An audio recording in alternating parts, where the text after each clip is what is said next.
Hey, Mike Swanson here, and I'm in the Bahamas with my good friend Dave Skarica, the writer for Addicted to Profits .net. And right now, the past so far this year, we've seen the Dow and S&P 500 go up a little bit into the earnings season, but we've seen gold pull back a little bit and some commodities pull back. But what is it like right now that's got your most interest when it comes to making money in the stock market?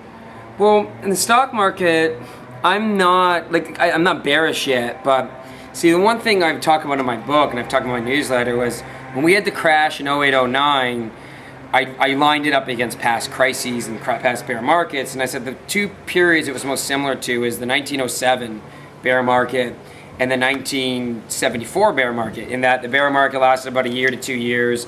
It took about 50% off the markets, and it happened in the middle of a secular bear market.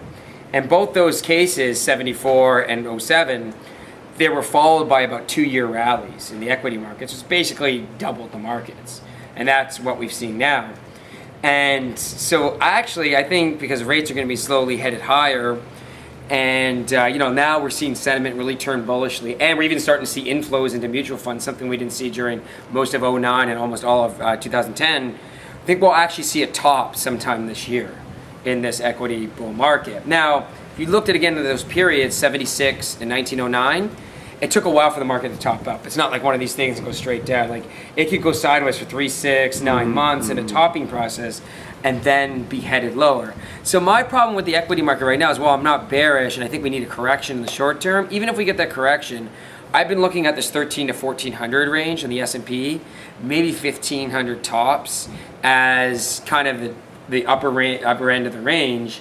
So you have 10-15% upside and probably 30% downside, and I just don't like that risk here. So my opinion would be, if you have equity positions in industrial stocks that don't pay high dividends, I'd be selling into that rally in the first half of the year and then awaiting kind of the next bear market. Now here's the last thing on that.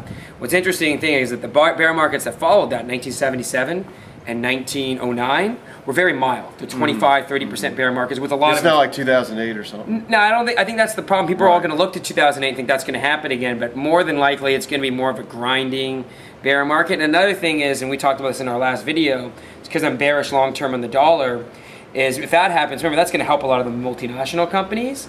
So I think that will keep the market from totally crashing, because what usually happens in an inflationary environment is equities actually, somewhat hold their value. Like, if you get hyperinflation, then all the cards are off the table, because if you look at Brazil in the 80s, the Bovespa, the Brazilian stock market, went crazy because, everything was inflating up in price. So but I'm not that bearish on stocks, but I definitely am not that bullish as well.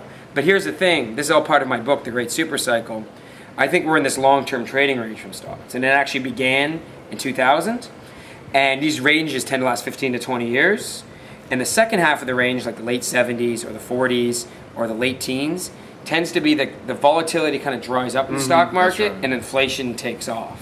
So that's what I'm looking at. Maybe the S&P will be in a range of, 1,000 to 1,400, and just bounce up and down through there, where other sectors like commodities and emerging markets will do a lot better, just like they've done a lot better in the last 10 years. No, I agree with you. I mean, when I wrote this stock market forecast thing, usually at the beginning of every year, I try to think ahead like this. And my main point in the whole thing I wrote was that, the stock market's still in a bull market, but the problem is the upside's, like you said, 15-20%. Yeah. So the risk to reward isn't all that great anymore, and you're better off investing in stuff that has a lot more upside potential than just, the S&P 500 or the NASDAQ or whatnot.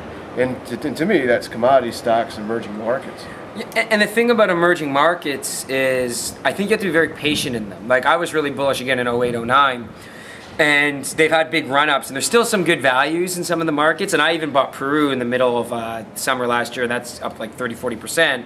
But we're overbought in them, and in bear markets they tend to go down faster. But I think what people have to look at is, just because like India fell 70% in the last bear market, and it's back at the high before the bear market, that if you get these drops of 40-50% in emerging markets because they're in long-term uptrends, buy them. Don't get all doom and gloom and bearish on them. Know that the long-term fundamentals are still intact and use that as a buying opportunity. So that's kind of the different mentality that you have in the secular bear market in the US and the bull market, secular bull market in emerging markets, that the rally should be sold in the US, whereas the emerging markets, the rally should be bought. Or sorry, the decline should be bought. That's right. Yeah.